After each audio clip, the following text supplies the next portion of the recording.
Hello, welcome to Mind Vomit. Today I want to just test out a couple of things. The last video I was working on some artwork and the gold leafing didn't quite work out the way I wanted to. But I'm doing gold leafing, I'm doing watercolor, I'm doing inking, and I'm just trying out different papers and different test things to see how it works. So I went to Blick, by the way. I have an affiliate link to Blick below in the comment section. So click on the link, go to Blick, order some art supplies you need, and it will help out this channel greatly. So thank you for that. But I got this Blick vellum Bristol paper. I was looking for something kind of heavyweight. These are all 9x12 sizes. They're all kind of heavyweight papers. This is a Bristol, pretty thick. It's kind of like cardboard paper, I guess you would call it. This is Strathmore's pastel paper. It's made for pastels, but I like the grain in it because I also want to do a lot of blue ballpoint art designs, and so I wanted to see how it would work with that because of the grain that it has. And then I have Fabriano watercolor paper, and it's very heavy, has a very heavy grain because it's for watercolor. Typically if I paint with watercolors, I usually like the what do you call these things? Pads? You call it watercolor paper? Anyway, I usually like the ones that have the glue all the way around so that when you paint with watercolors, it doesn't warp up and do weird stuff. It stays all glued straight. You saw last time I was using this. This is Speedball's copper metal leaf. I was using gold leaf in the last one, but I bought a kit. It comes with the sizing glue. It comes with sealer, and I don't know if that's the best glue to use, so for fun I got Mod Podge. Figure try that, see what happens. I never used Mod Podge before, but Mod Podge. I've never used Mod Podge before, but we'll see what happens. I'm trying to do a piece of artwork where I can mask off areas of the artwork from watercolor. So I decided to get some Elmer's rubber cement and try to use that as a mask. I've never done that before either, so we'll try it. And because I'm going to be using paintbrushes with rubber cement, I bought some really cheap paintbrushes from Target. The watercolors I use, these are old. And I will tell you that I absolutely love these watercolors. These watercolors I got probably back in 1998. Wow. 97, 98. And they're still good, and I still love to use them, and they're very beat up. You can tell by the bottles, but I love them. And it is Dr. P.H. Martin's watercolors. These are liquid form, so there's a liquid in here, and you just add 1 or 2 drops to some water and it'll last you forever. So that's why they've lasted for so long, is because you don't use a whole lot of it. So they come in all kinds of different colors. I just knocked a couple over, whatever. So these are very beat up. You can see there, if I can get it into focus, it's Dr. P.H. Martin's Synchromatic Transparent Watercolor. I love this stuff. I absolutely love this stuff. If you still are painting watercolors with the old like cake bricks that we got in elementary school, then you need to try these, because these are way better. They last longer. A few drops in water, they're absolutely fabulous.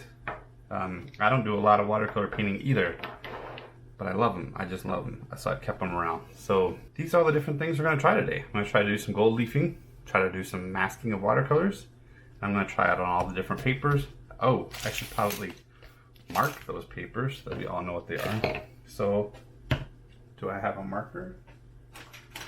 Yes, I do. Okay. I don't want this marker. I want a Sharpie. Okay. So, the Fabriano, I will just, if I can get it open, I will just mark it with an F in the corner. The pastel, Strathmore pastel, I'll mark with a P, so I keep track of these. And then the Bristol, I will mark with a B. I'm assuming that at some points in time this is going to be, they're going to be open. I'm going to be working on them here on camera, and you won't know what I'm working with because I'm going to speed up this video because no one wants to watch an hour or 2 hours long of me messing around with all kinds of different stuff. So, with that said, I will get started. I will probably speed up the video here a little bit, turn on my music so I can kind of zone out and get in my own little world. And I hope you enjoy the video, and we'll see how everything works out. I have no idea. Hope you enjoy it.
Close your eyes, hear the voice within calling. This heavy load got under your skin. All in, you got the white knuckles holding on it tight, keeping your feelings bottled up inside. Heading for collision in the night.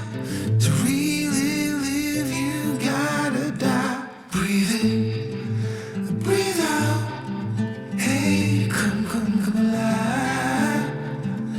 Breathe in, breathe out. Look at the colors,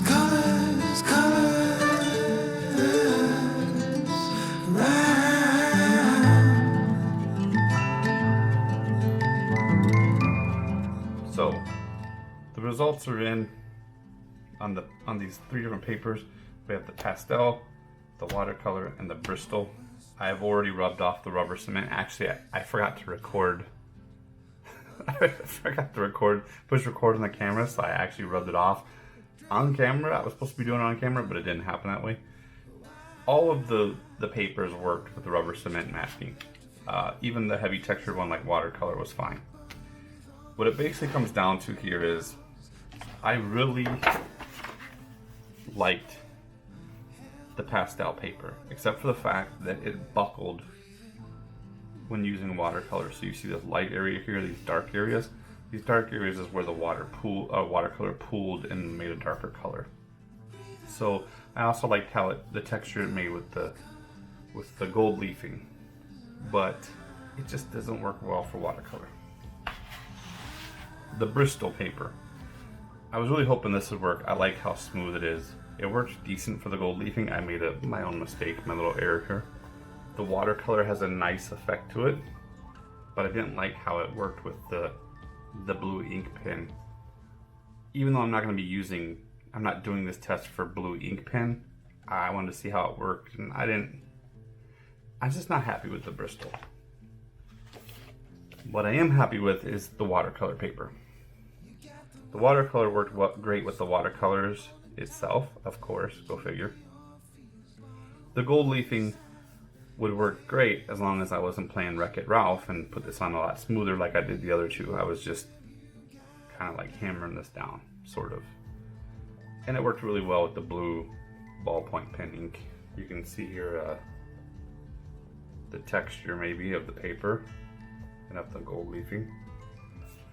But I think this is what I'm going to go with. It's a nice heavy paper, like cardboard with a nice, really rough texture to it. Maybe some of these papers will work in your project. Watercolor is my winner. I just love it. I've always loved watercolor paper. I love sketching on it. I love doing ink work on it. I love doing, of course, watercolor paintings on it. But I love watercolor paper. I always have. I like the weight of it. I like that it's got a rough texture, so it really picks up ink pen ink or pencil or, you know, whatever. It's just got a texture to it that just kind of picks up stuff. You know what I mean? Like it'll pick up lead from your pencil and things like that really easily because it's textured. I think I'm gonna go with watercolor paper on this one, and I'm glad I did these tests because I found out a lot about paper that I didn't know. No one ever talks to you really about paper. I mean, maybe if you went to art school, but I didn't go to art school, so I kind of had to figure this out on my own. I hope you enjoyed the video. I hope you enjoyed seeing the tests that I did here. And I hope you try experiments like this on your own too, because I really learned a lot doing this, and I can really kind of tell now which papers are for what and the feel of them. So thanks for watching.